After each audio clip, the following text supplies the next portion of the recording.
चलिए मैं यहाँ पर से अपनी पोजीशंस को लगाना स्टार्ट करता हूँ। और जैसा कि मैंने आपको बोला है कि देखो, मैं ट्रेंड के साथ चलना यहाँ पर पसंद करूँगा। तो यहाँ पर हम लोग क्या करेंगे, यहाँ पर हम लोग अपनी कॉल साइड की पोजीशंस को ऐड करेंगे। जस्ट वेट कीजिएगा, मैं यहाँ पर से अपनी कॉल साइड की पोजीशंस को ऐड करता हूँ।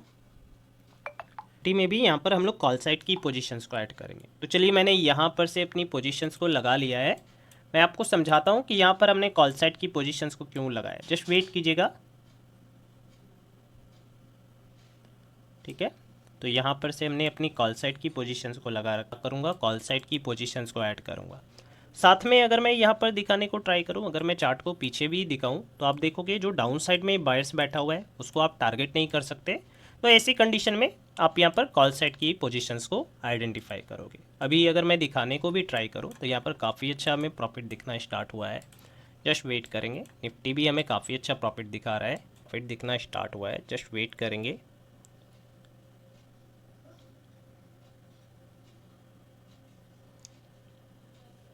ठीक है,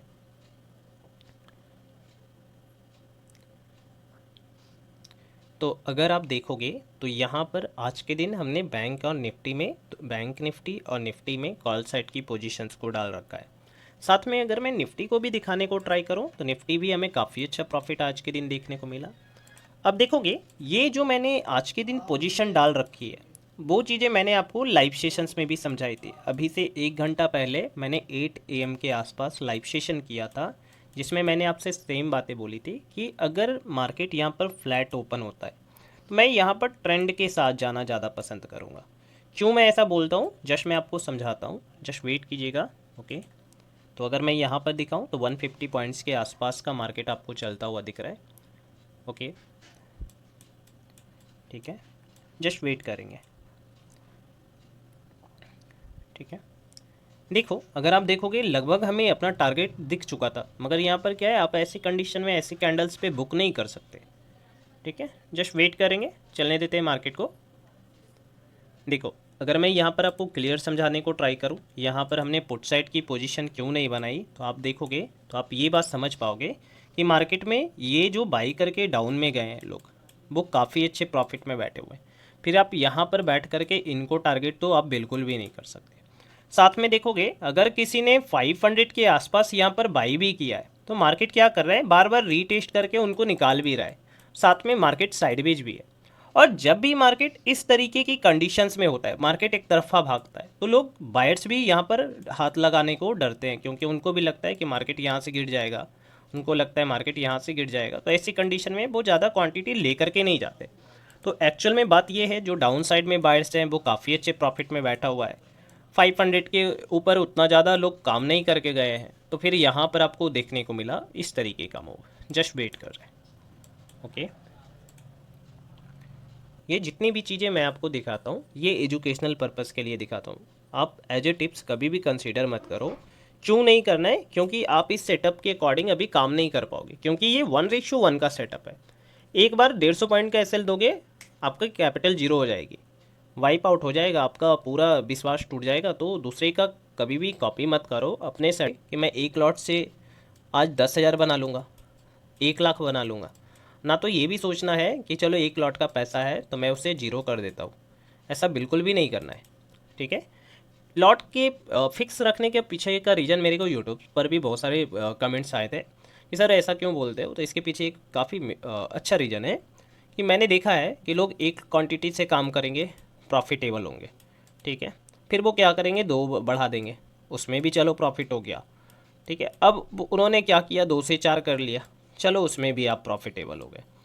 अब 4 से जैसे ही आपने मान लो कि 6 किया, 8 किया, 10 किया, जो भी किया आपने, जैसे ही आपने बढ़ाया और एक लॉस हुआ, ये 3 दिन का पैसा आपका जीरो हो गया और साथ में आपके पॉकेट से लॉस भी हो गया। तो यहाँ पर क्या है, आपने 3 दिन आपने पॉजिटिव आपने पीएनएल दिखाया और एक दिन बड़ा क्वांटिटी लेकर के आपने जीरो कर लिया या लॉस में ले आए।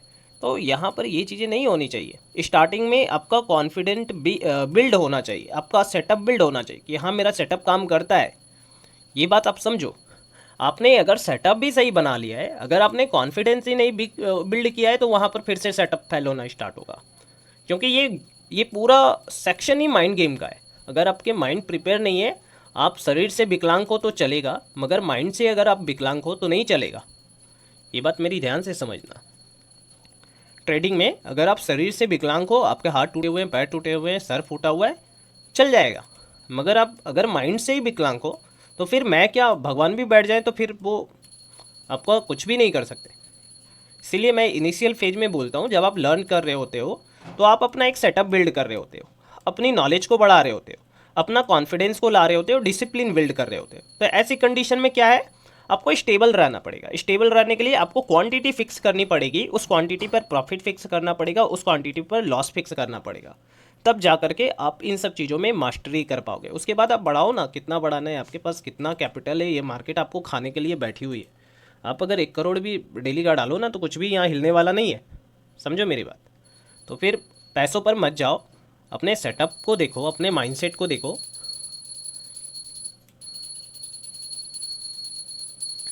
ठीक है, इस चीज़ पर ध्यान दीजिएगा जो मैं बोल रहा हूँ। मैंने कभी आपसे ये नहीं बोला कि ना तो मैं कोई कोर्स चला रहा हूँ, मैं तो ना तो आज आज मेरे को 6 ईयर्स हो गए। मैं जस्ट सिंपल सी बात बोल रहा हूँ कि देखो, सेटअप क्रिएट करो, दूसरे का कॉपी मत करो। चाहे आपके पास जो अच्छा लग रहा हो, मेरे को एसएल हंटिंग अच्छा लग रहा है, मैं उस पर काम कर रहा हूँ, आपको हो सकता है कोई इंडिकेटर पसंद आता होगा, आप उस पर सेटअप बिल्ड कीजिए। किसी को कैंडल स्टिक समझ में आती होगी, आप उस पर सेटअप बिल्ड कर लो। मैंने तो ये नहीं बोला कि आपको एसएल हंटिंग ही करनी है, आपको जो अच्छा लगे आप वो करो।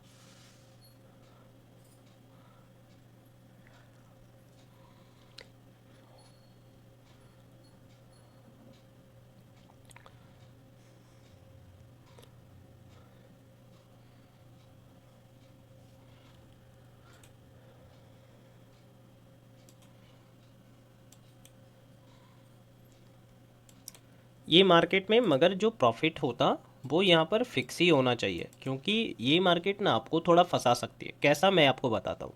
जैसे कि आप कल का देखोगे ना, चार्ट में बार बार बोलता हूँ, रिपीट नहीं होता।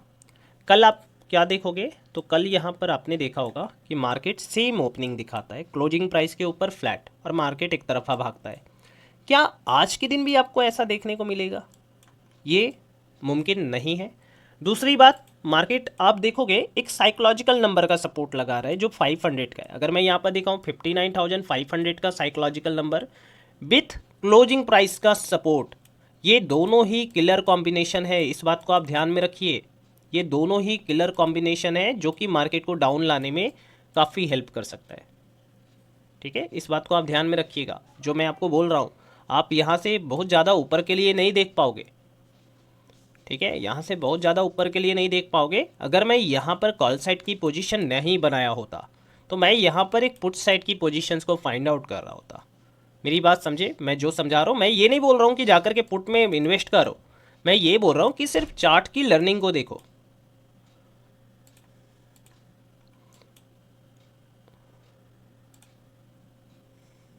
तो इस वाली कैंडल पर हमने अपनी पोजीशंस को निकाल लिया था। अब मैं आपको समझाता हूँ, देखो कुछ रूल्स जो मैं आपको बार बार समझाता हूँ कि देखो, अगर मेरे को टारगेट दिख गया, उसके बाद मेरे को लॉस दिखा, मैंने यहाँ पर टारगेट में बुक नहीं कर पाया तो मेरे को फिर से लॉस दिखा, एंड देन फिर से टारगेट के नियर बाई मार्केट आ गया, तो फिर हम लोग यहाँ पर क्या करेंगे, अपने प्रॉफिट को बुक करेंगे। क्योंकि एक बार तो आपको किस्मत मौका देगा, बार बार नहीं देगा। तो यहाँ पर ये वेट नहीं करेंगे कि प्रॉफिट बड़ा करना है, प्रॉफिट बड़ा करना है। अगर आप निफ्टी में भी देखोगे तो निफ्टी में भी ब्रेकआउट देखने को मिला था, तो इसलिए भी मैंने यहाँ पर अपनी पोजीशन